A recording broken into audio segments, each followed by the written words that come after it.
day, everyone. This is Pine Needles, and welcome to DDO Players News, where we take a look at Laysus at DDO and on the tabletop. Please welcome my co-host from Ravenloft, Dracula. Hey now, everybody. How's it going?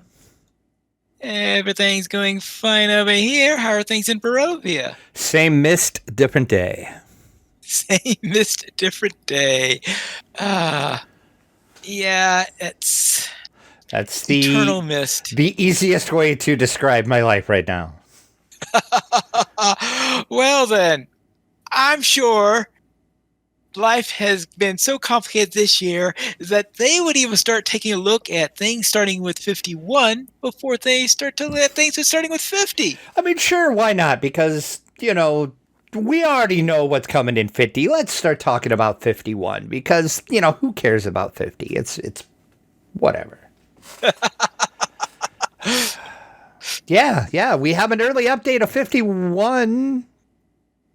Does the math confused?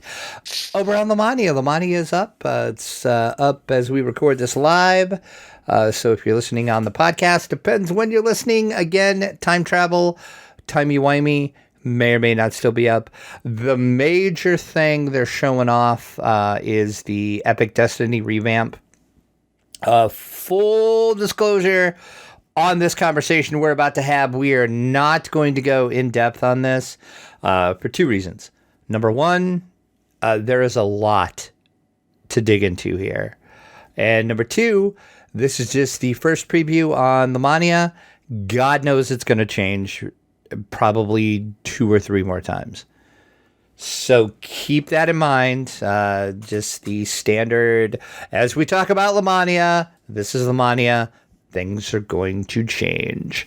Coco Mojobo did post over on the forums, though, that there is a U51 early preview Epic Destiny revamp. As I said, there is a lot to this. There are several posts for this, but the first one, he kind of talks about the core framework of Epic Destiny.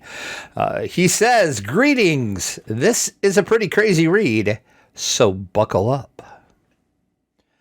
Epic Destinies. We are going to fully revamp the ED structure from the ground up to provide a cohesive leveling experience from levels 20 to 30 and beyond. The new structure will resemble heroic enhancements with 6 cores along the bottom and 5 tiers reaching to the top. However, there are some notable differences and similarities to the old ED structure. The big thing is you can now be in a maximum of 3 Epic Destinies at a time. Thank God for that."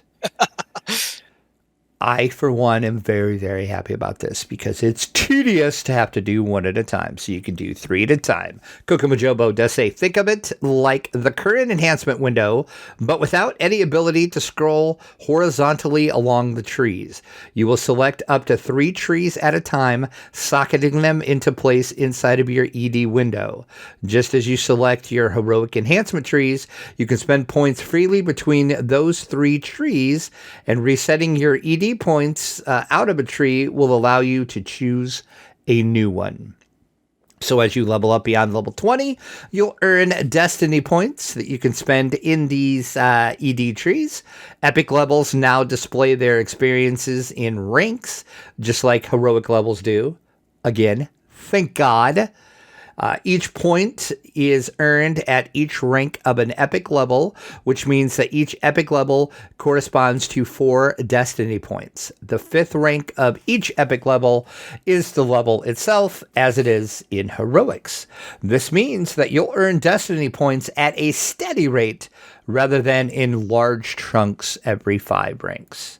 I'm loving this so far because, yeah, I think I talked at length on the show about my dislike of the Epic Destiny system, and I'm kind of liking what they're doing here.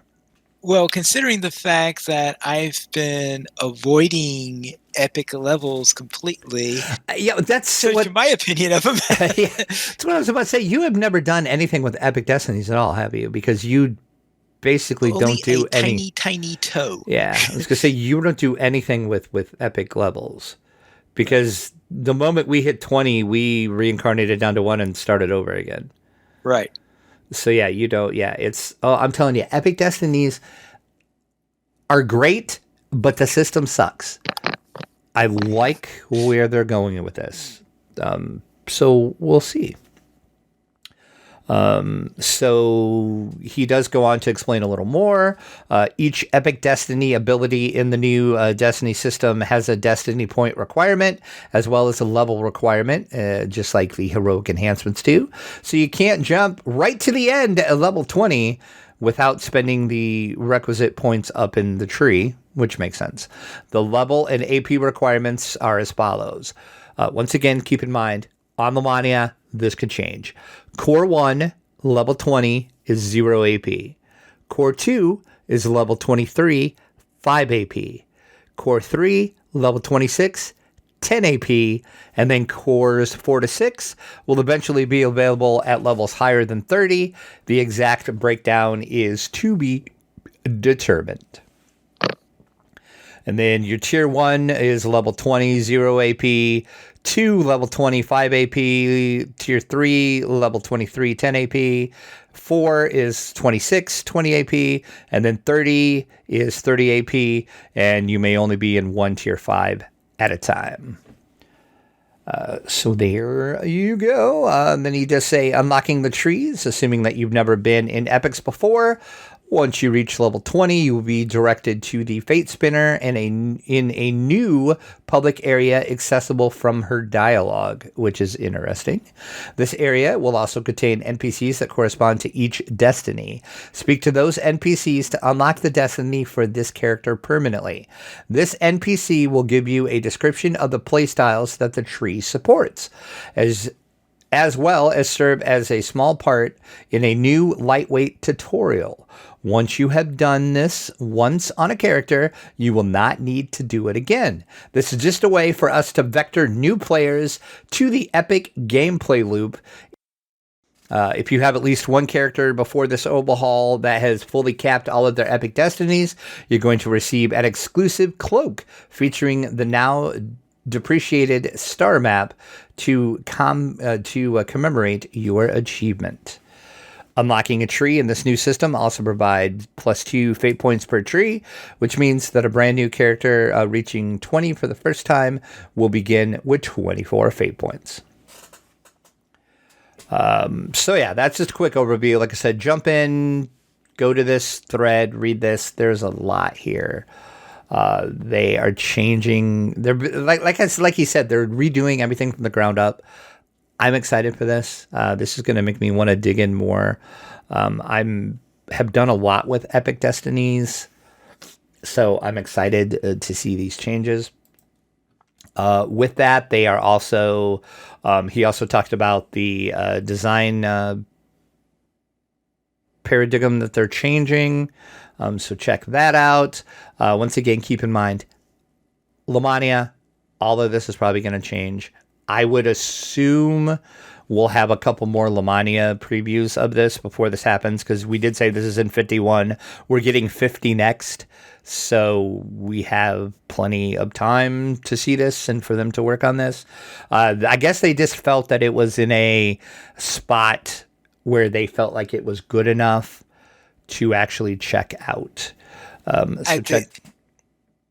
They want to get early feedback. That's what they want. Yeah. Oh, yeah. Yeah. Yeah. And I'm sure they will get feedback. I didn't read through the threads to see what the thought was by the majority of the players. I didn't have time to do that before the show, so we'll see what's going on with that. So as I said, over in the show notes is a link to the Lamannia forums with all of this stuff. And then they do have some of the individual trees that you can check out. Note, there is only 7 of the 12 destinies available right now in this preview. They are Fury of the Wild, Primal Avatar, Sharati Champion, Legendary Dreadnought, Shadow Dancer, Grandmaster of Flowers, and Divine Crusader. So those are the ones that you can take a look at. Each one of those has a forum for your thoughts and other little notes. So check that out. Once again, you can go either into Lamannia forums or just head over to DDO Players and check out the show notes for this episode. I'll have all this linked in the show notes. You can jump right through all these.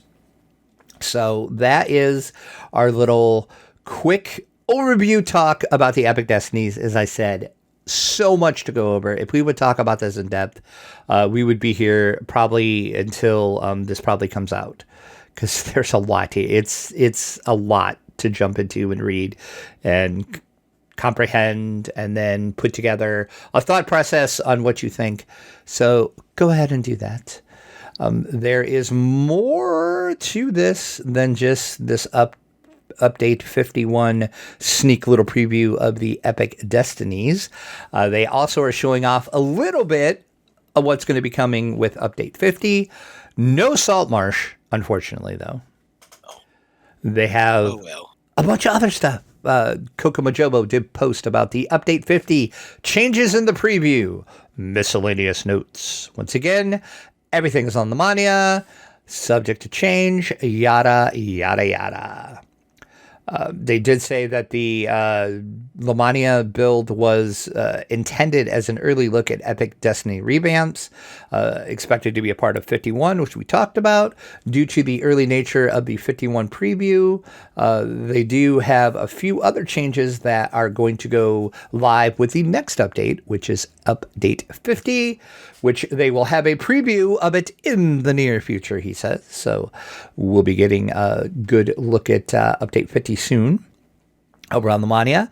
But let's see what changes are in store for us. The Paladin Knight of the Chalice, the T3 ranged attack, was sharing its name with a T5 ability, both called the Avenging Shot.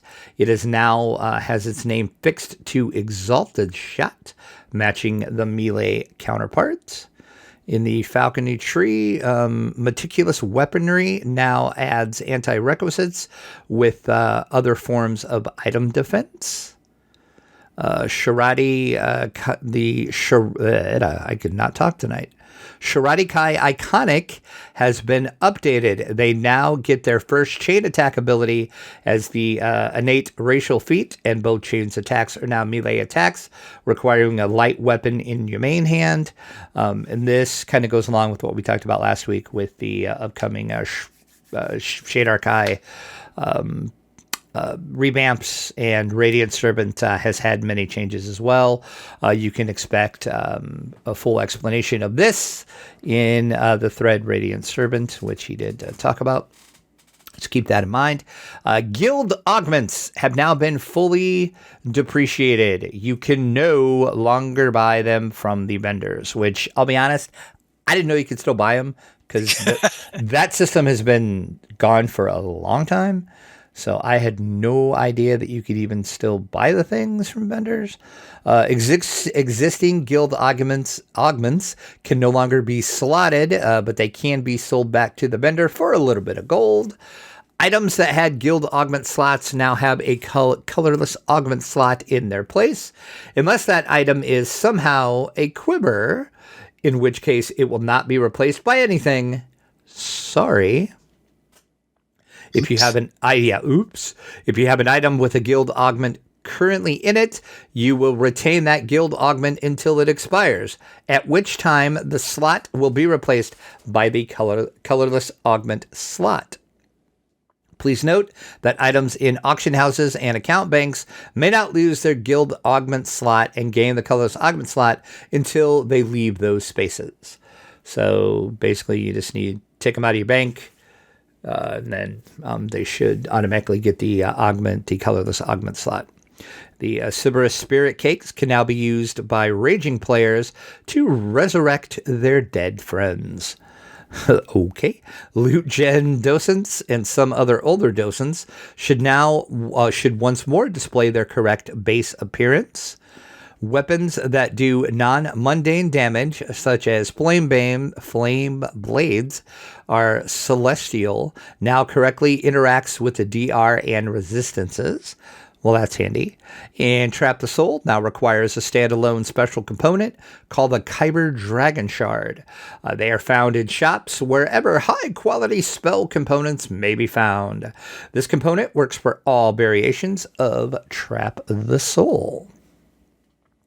A little bit of quest work was done as well. Monsters will no longer cast persistent spells like Wall of Fire or CC spells that sound burst in rapid succession. Okay. Well, that explains some of the deaths I've had. Well, see, there you go. Barovia, if you did not know, is a dangerous place. And what? What? And the Abbey of St. Markaba is no exception. Those who seek safety may not always find it. What is that supposed to mean? I'm not exactly sure what that means. Unless when you go in now, there's going to be mobs inside, I guess. I don't know. Yeah, I'm not sure what that means. So I guess we can take from that Barovia is a dangerous place. Watch out. Remove some NPCs from Meridia that were not meant to be there. Guess they got lost and couldn't leave. Kind of like Barovia. See, it all falls back to Barovia. Then changes have been made to a spell casting system that make casting spells more reliably. This may prevent dry firing of spells in certain situations. I have no idea what dry firing of spells mean. Dry firing? Well, to me it sounds like if someone's casting a spell without any intention of it actually doing anything. Oh, okay. Well, I guess that would make sense. I know, for example, in Lotro, you sometimes have people who keep on casting spells in order to try to complete the deed faster. Oh, gotcha. Okay. Okay. Even if there are no mobs around or anything like that. That makes sense. Okay. That makes sense. That is probably what that is. Okay. That makes total sense, actually. Hirelings will now cast their spells more reliably when directed to do so. I'll believe it when I see it. That's all I'm going to say about that. All I'm going to say. The dry firing thing is that, except they're talking about, I think what they're talking about there now, I think, maybe is where a spell would automatically fizzle despite the fact that it did everything to cast it. Oh, okay. I think that makes sense from the first sentence, though, yes. Okay. Well, anyway, I guess we'll see. We'll find out. We'll find out. Again, hirelings will now cast their spells more reliably when directed to do so. We'll see about that. They also fixed an issue where trying to swap out a missile weapon into a melee weapon wouldn't queue properly. Okay. Patron reward feats should now consistently remain on you through lesser and epic reincarnations. Icons for certain drow damage over time poisons have been set to actually look like poison. That's handy. And when viewing a monster's HP through selection, due to having the appropriate monster manual reward for that monster type, the percentage of HP that the monster will now be shown in parentheses next to their current max HP. Formatting for the percentage HP for your party members have been adjusted slightly to take better advantage of available space. And there is one known issue. Once again, this is currently only on Lamannia, but docents that have old cosmetic appearance potion positions applied are not currently showing those appearances. This will be fixed before it goes live. So there you go. That is the other changes that we're seeing. But there's one other change. One more? There's one more other change that you can see over on Lamannia right now. Once again, on Lamannia, and this kind of came from nowhere because I don't believe they've ever talked about this before. But the half-elf is getting a cosmetic revamp. What? Coco Mojobo says, "Hey folks, this thread has been a long time coming. We're happy to announce that an in-progress revamp of the way DDO half-elves look is available in this preview. The exact release date is TBD. They are not willing to commit to update 50 at this time, but they figured people would want to see how it's going. There's still some clipping and the like, but we're excited about it, and they wanted to give it its own feedback thread so you can tell them what you think of it. And I did not have a chance to go on Lamannia, so I guess I'm going to have to go on Lamannia if I have time before it ends to see what they're doing with the half-elf. Because they were kind of ugly. And I was I guess that's why they wanted to change it. Yeah, I wasn't real happy with the half-elves at all. So there you go. So that's, like I said, quick overview, look at Update 51, early preview with the Epic Destiny and all the other stuff. We'll probably talk about this again when we have another Lamannia build, because I'm sure some of this will change. My guess is to find folks over at DDO Cast. Patrick will probably have a full discussion on this with very knowledgeable people on a roundtable that you'll get way more information out of, because they are always great guest he has on there to talk about this type of stuff. So stay tuned to DDO Cast, because I'm pretty sure he'll have a show about this as well. So that's what's great about having two DDO podcasts. You kind of get opposite ends. We give you kind of the newbie, very casual player view of the game, and DDO Cast kind of digs in and gives you more of the hardcore look at the game. So there's our quick overview talk about it. But as I said, just jump in, read these threads. There's a lot there. It looks pretty exciting to me so far. I'm excited to jump in and do this, and I'm going to start using Epic Destinies a lot more. And I'm excited to actually do them now. It doesn't seem like it's going to be quite as much of a grind and slog as it used to be. Can't wait till Update 51. Then let's go into what's in this week's Chronicle, issue 429, and looks like kobolds. Those are definitely kobolds. One of them is either dead or sleeping. I'm not sure which. I was assuming it was sleeping. I'm hoping he's sleeping. If not, you might want to dispose of the dead body. Just, clean up the dungeon. Come on. Maybe he's lying in state. Okay, could be. Very well could be. Once again, no idea what quest that's from, but just your average cave with kobolds. We have a lot of them. In the community spotlights of our chronicle, don't forget the Munchkin Summer Games is continuing. You can read more over in the thread about what raids events are coming up over on the forum, so check that out. Venture Beat did a interview with executive producer Summerlin. You can read over on the site. I kind of read through this interview. There was nothing earth-shattering. No news was broken. It was a fun interview to read. It's kind of cool when just various other news outlets kind of talk about DDO, and they were just talking about how great it was that DDO is still around, and kind of wanted Seb's thoughts on DDO and how it's going so far. So read that interview. As I said, there was nothing really, no news was broken. Everything in there we already knew about. Fun little interview, though. So if you have a chance, read that over. Strim Tom is chatting with Steel Star and Little Bell and doing some more of the kind of crazy theory crafting.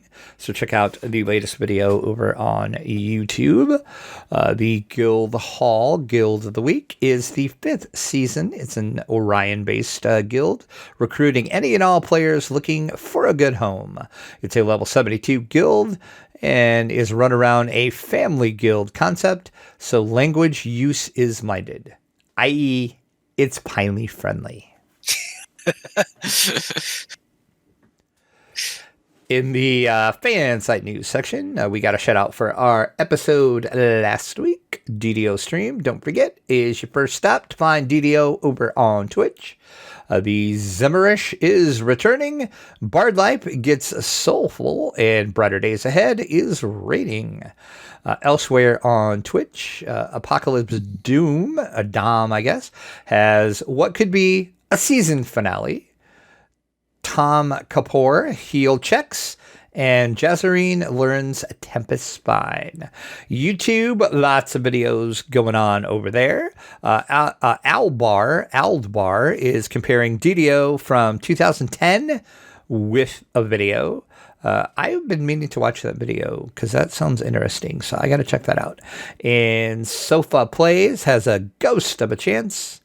And DEC Devon runs Stormcleave Outpost. So lots of fan site videos and news going on.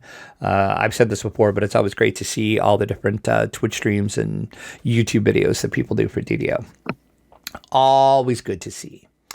Then the Chronicle comment for our Chronicle this week is, what makes your character run away in fear? Run away in fear. Well, my character run away in probably beholders. I want to get away from those things as much as possible.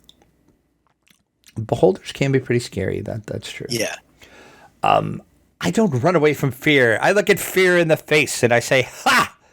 And then I usually die after I say that, but I don't run away. That's the important part. You don't run away, you die instead. I die instead. So there you go. Maybe that's just me. I don't know. The screenshot of the week is Sparty is paying respects to Lord Arden in the Winwood Hall. That is the 513th DDO screenshot of the week. And that is from Sparty for this week's screenshot. If you want to submit your screenshot, click over in the Chronicle and find out how you can do so. And that finally ends the game news, I think. Yes, that is it for now. Then let's see what's going on in tabletop.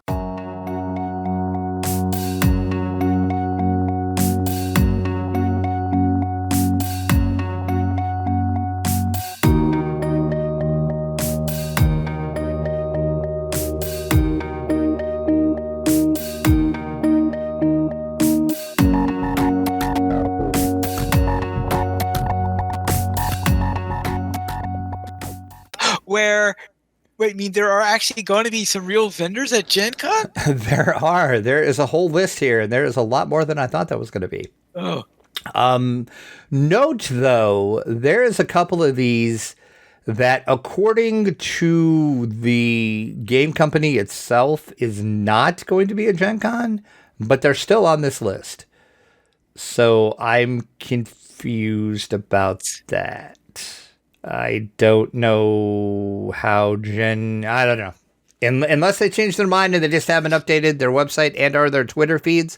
There's a couple of these on here that have already stated they're not going to be here, but they're on the official list. But yeah, there's quite a few people that's actually going to show up for Gen Con. So the vendor hall is not going to be as empty as I thought it was. Maybe they have maybe they've subcontracted out their space to sell their games by another group. I know it sounds a bit weird. I don't know. Could be. Yeah, I don't know. We'll have to see. But that was the one thing that jumped out at me. I'm like, pretty sure they said they weren't going to be there. They weren't going to be there either. So we'll see. But there is some big names on here, though, which is good to see, since a couple of weeks ago we talked about some of the bigger names saying they weren't going to be here. But Haba USA is going to be there again. They always have a pretty big size booth presence. And WizKids also is on the list, and they usually have a pretty decent sized booth. Portal Games, they might actually have a little bigger booth this year, maybe. They usually have a pretty decent sized booth, but I'm just kind of wondering if their booth will be a little bigger, since maybe they can have more space to get out. They might have maybe a minimum distance between booths to add some social distancing. Yeah, I don't know. See, that's kind of up in the air. And I asked my press contact that, and I didn't get any answer back. So we'll see. But yeah, you can go ahead and click over on DDO Players and check this list out. But as I said, there is quite a few names on here, and there's some big names on here. And of course, everybody can rest easy. Chessex will be there. Well, they've probably been at every single Gen Con in history. Oh, they have. And it's like, it's not Gen Con until you stop by the Chessex booth. That's just, it's not officially Gen Con unless you go buy some dice from Chessex or you dip the thing in the big old pound of dice and you get your bag of pounded dice. Then you know it's Gen Con. Oh, okay. I don't know. I guess. Okay, I'm surprised at this because I had thought that Chessex was older than it is. Then, where's the big dice seller before Chessex then? Because if Chessex was around till 87. Really? I thought they were a little older than that too. Yeah, I had thought that they. Really? I seriously thought Chessex was like around early 80s. Yeah. I don't know. I'm not sure who the other big dice. Yeah, I think maybe a lot of the stuff was sold by the Judges Guild back in the late 70s, maybe. Yeah, that makes sense. That makes total sense. Yeah. So that's quite a list of them. So let's head out on to see what's on the screen.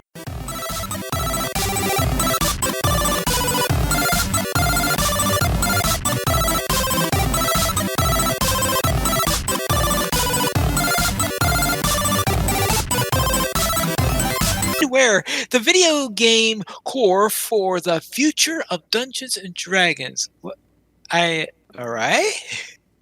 Yes, Wizards of the Coast president Chris Cox did have an interview, and he talked about how video games are the core element and is really super important for the future of D&D. And he also kind of broke some news. I don't think so, but the whole internet as a whole is in a tizzy about one thing he said, which I think they're overreacting. But more on that in a minute. Yes, Chris Cox, president of WOTC, did have an interview over on GameIndustry.biz. He did reveal that there is going to be a total of 6 D&D themed video games coming up over the next 5 years. We do know 2 of them. The Dungeons & Dragons Dark Alliance game, which is coming out next week, and still in early access, Baldur's Gate 3. We knew about those 2. He did say, beyond that, expect us to continue to push the envelope on AAA role-playing, exciting co-op themes, and even a role-play / strategy hybrid. So there's that little nugget. Take that for what you will. But we have more games coming. As I said, we know 2. He did say there was a total of 6 coming. Of course, it's over the next 5 years, so we have a while to wait for these. Yeah. Then the point where he basically got the internet in a tizzy and everybody is losing their ever-loving minds. But I don't think they need to be. But here's what he said. Each game we will bring to market will explore a different, exciting adventure and a set of gameplay themes in the diverse universe. He's talking about the universe of D&D. In one of the games, for example, you might run a thieves guild and traverse the thieves' highway of Waterdeep. In another, you might marshal Dragon Host in the war-torn world of Kryn. In still another, you might explore the very origins of the D&D universe in real-time combat.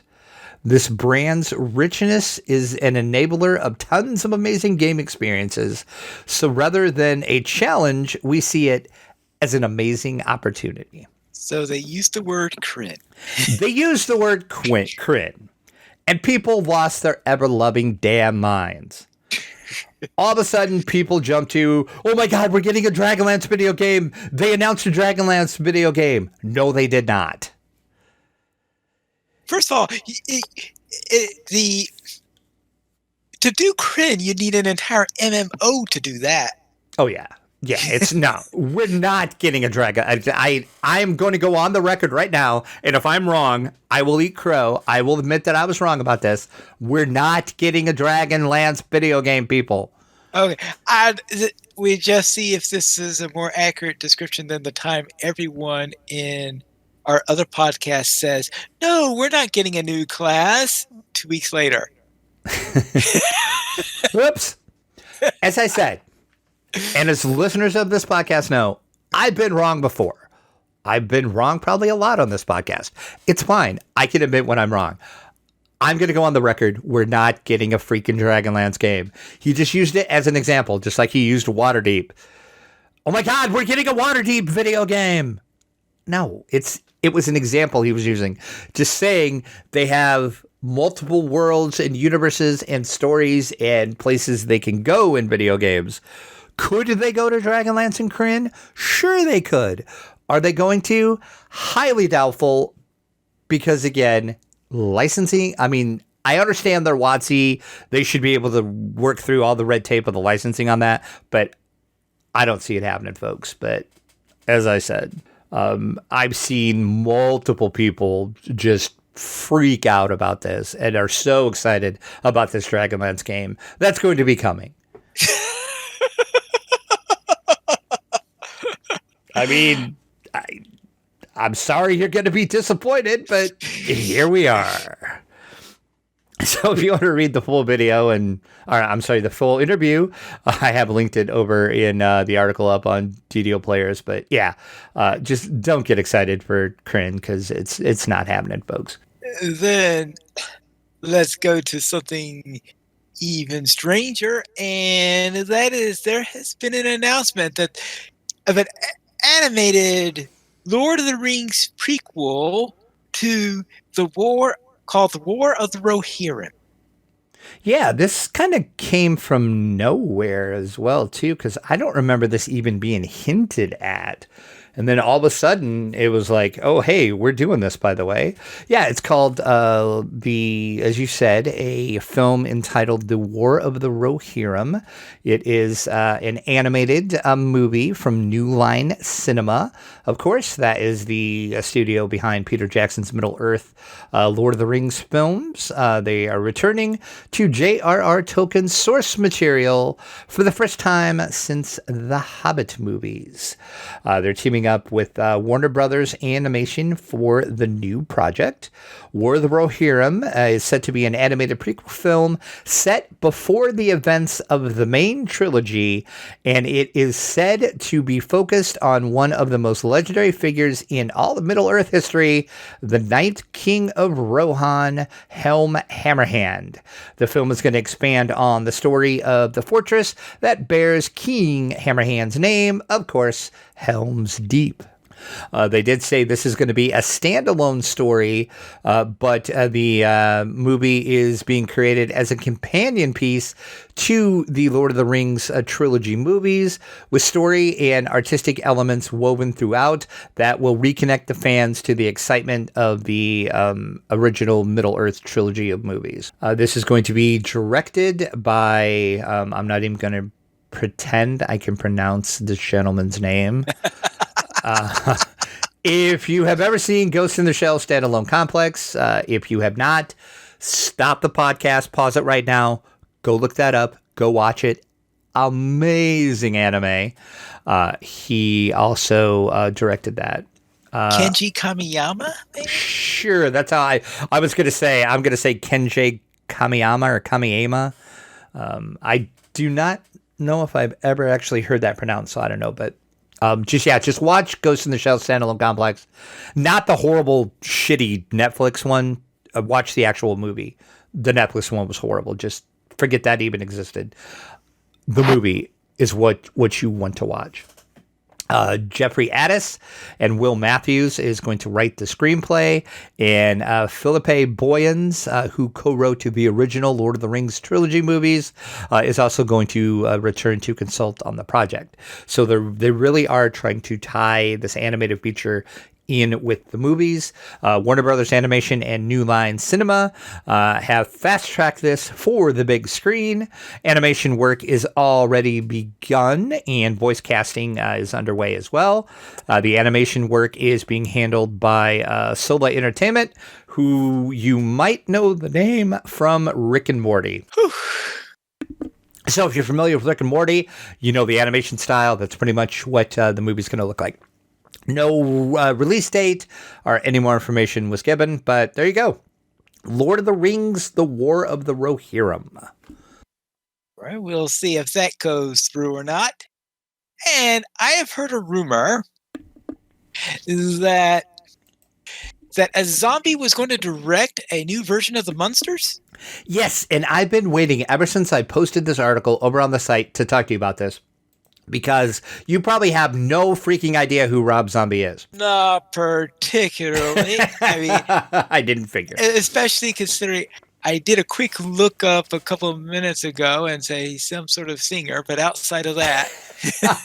Yes, he is some sort of singer. That exactly describes who Rob Zombie is. So you nailed it perfectly, Pine Leaf. Congratulations. Yes, Rob Zombie, most famously a singer for White Zombie, his band, and then he went solo with just Rob Zombie, of course.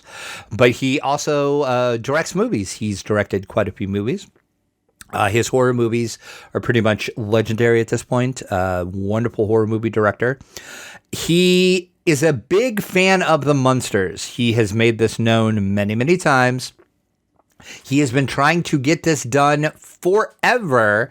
He has wanted to do this, and now it's official. Over on his Instagram, he did post about this. He says, "Attention, boils and ghouls. The rumors are true. My next film project will be the one I've been chasing for 20 years. The Munsters. Stay tuned for exciting details." So that's really all we know. As I said, Zombie has expressed passion for the Munsters in numerous interviews. He talks about the Munsters all the time.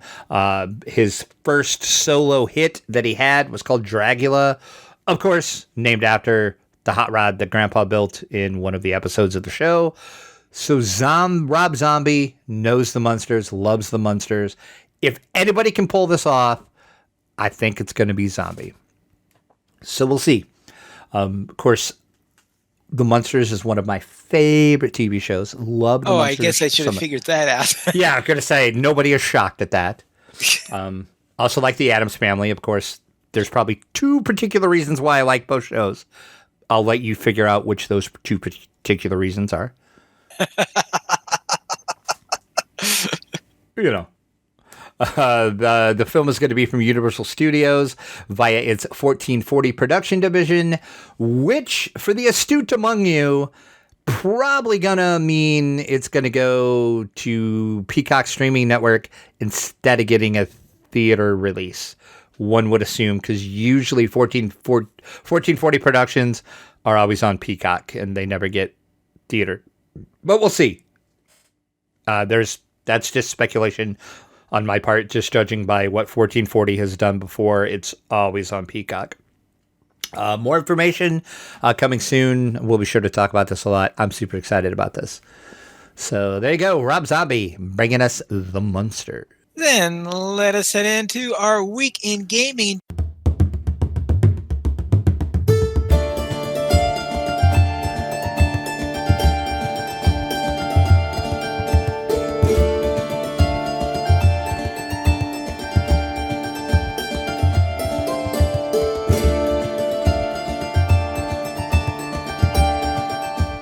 Drac, what were you up to? One thing. Ooh. But that's all I can say. I did something. I played a video game. That's all I did. I played a video game. Pine Leaf, you're welcome. Oh, and I will take it from your earlier stuff. You've been saying that it is not an implementation of Dragonlance. Yes. No, I don't. That's exact. Dang it. I just broke the NDA. Yes, I was playing the new Dragonlance video game. It's amazing. You people are going to love it. All you people that want Dragonlance, I'm telling you, it's going to blow your mind. No, it was not a Dragonlance video game. It is a video game, but that's all I can say. I can't talk about it. Reviews coming up next week. Next week. That's when the NDA gets lifted, I guess. Correct. And other than that, that's really about it. I was going to actually get a couple of board games to the table to actually play some tabletop for once. And yeah, life derailed that real fast. To be honest, I'm surprised I even had a couple hours here and there to play mystery game enough to get a good opinion for a review. Yeah, life in general is not kind, but again, many of you that listen to this podcast are not shocked when I say life. So I'm sure you did a lot of stuff. And actually, I'm surprised by looking. You didn't do a lot, but I can kind of see why you didn't do a lot. And I have to call you out on something, but let's go ahead and talk about your week. Well, yes, I guess one is because some stuff in the other game, since that came out. But we also did some ESO, where I completed Blackwood. Okay, stop right there. What? How the heck did you complete Blackwood? It just came out. Like, is it that short, or did you just get hooked into it and you were just sucked into the whole story and you didn't quit until you were done? A bit of that, and see, there was a bit of that. I think it's a slightly shorter story than Greymore was. Okay. But there was a bit of getting hooked into it, and also probably because I knew that there are two things that were releasing a week after Blackwood. One of them was the new Minecraft update, and the other one was the update to the other game. Oh, okay. With both of those coming out, I had a great deal of emphasis on playing ESO that week, so that I wouldn't go as I did with Greymore, where I think I went 10 months from release before I finally finished the main storyline. Yeah. And we still need to finish that, but soon. Trademark. And plus, I've been playing a little bit more recently. I know in the first 6 months after Greymore, I was just playing sporadically and would only play when somebody else was playing on this. And I've gotten more into solo play in the last couple of months because my character right now is at level cap, or is at level 50, and I've got right now about 270 champion points right now, so making progress with my character. And I've been also going around trying to clean up loose ends, because I was getting all these maps, for example, surveys for crafting resources, so I've been going on finding them. I've been running these and all sorts of general stuff, but the big thing I was doing was completing Blackwood. Then, with two people from the other show that I have, Sanswinda and Guarendis, and Guarendis' husband, we decided to try a dungeon in the Alakir Desert, and this was my first time ever doing a dungeon in ESO. I've done a couple of public dungeons, and of course I do delves all the time and all that stuff. But this is my first time doing a real dungeon, one that's intended for multiple players. And I was really excited to see this, because I'm like, ooh, we have a group that we could do a dungeon, because I haven't done one yet in ESO, and I really want to. Right. So we did this. So we're doing this dungeon in the Alakir Desert, and we went into, and somehow Guarendis, who was setting up the dungeon, accidentally set it for the advanced. Oops. And we didn't know this. So we're going in all this, and we're running through this, and it seems like, boy, are we having trouble with all these. So we got through there. The trash fights are taking a long time. Then we get to the first mini boss, and we're fighting this mini boss, and boy, this mini boss was really, not even first real boss, really tough. Somehow we got through it. And then we hit on, and finally we got to the first real boss, and he just wiped us on the floor. Oh, jeez. And then we were trying to figure out what, because they're thinking, wait a minute, Grant and her husband once duoed this, and okay, they got killed by the first boss, but they got a lot further than we did against that first boss there. So how could it, but they had only 2, and it doesn't scale for 2 to 4. It's scaled for 4. So if you don't have 4, you're going to be underpowered. So how they were able to finish it on 2, not finish, I mean, we're able to at least get further along, right. Yeah, get further along in that first boss fight. And then we're trying to dismantle this. Then she goes, oh, wait a moment. That's when we discovered that we had done that on whatever they call their advanced mode. Dope. So we thought, okay, let's try it again on normal difficulty. And it was a lot easier. Yeah, I bet. It was a lot easier. And we got through the entire dungeon. Awesome. Yeah, it's like, hey, this ain't so bad. Yeah. But we did, because of that first mini boss we killed during that first attempt, we did get some nice drops off of that mini boss. Oh, yeah, I bet you did. In fact, I got two versions of the same thing. One was the purple version and one was the blue version. Blue version is the one that was done on the standard dungeon, and the purple version was the one that was on the higher one. So you get a better quality of item if you do it on the tougher setting, which I guess that makes sense. And I think that tougher version is made for those people who have a huge number of champion points and probably excellent top level gear and all that stuff. And so that's what I was doing in ESO. And over in board games, I was playing some Encore and tried that a few times. Then I finally decided to play Cottage Garden. I had played the app version a couple of times, like maybe a couple of years ago, where I played the app version, but I'd never actually played the physical version of the game. And the reason why I know I'd never played the physical version is because I never punched out the pieces. So I got that out and played that. Had a good deal of fun for this. I'm wondering, okay, why did I wait a couple of years before playing this? And then after that, I played a couple of scenarios of Memoir 40. And that's the bulk of my gaming for this week. We currently have 16 supporters on Patreon, and if you'd like to help support DDO players, you can go to the donations page. We can support the Players Alliance on Patreon. Your money would be used for our podcast hosting, website hosting, and to pay for our live shows. If you would like to donate without using Patreon, you can contact Drac at ddoplayers.com. We did not receive any emails this week, but if you'd like to send one, you can send it to podcast at ddoplayers.com. You can also follow us on Twitter. The Players Alliance at Players Ally, DDO Players at DDO Players, Dracula at Dracula_72, and finally Pet Needles. The Players Alliance has two shows on Wednesdays at 7 p.m. U.S. Eastern Time. We have DDO Players, and on Saturdays at 8:30 p.m. U.S. Eastern Time, we have Loja Players News.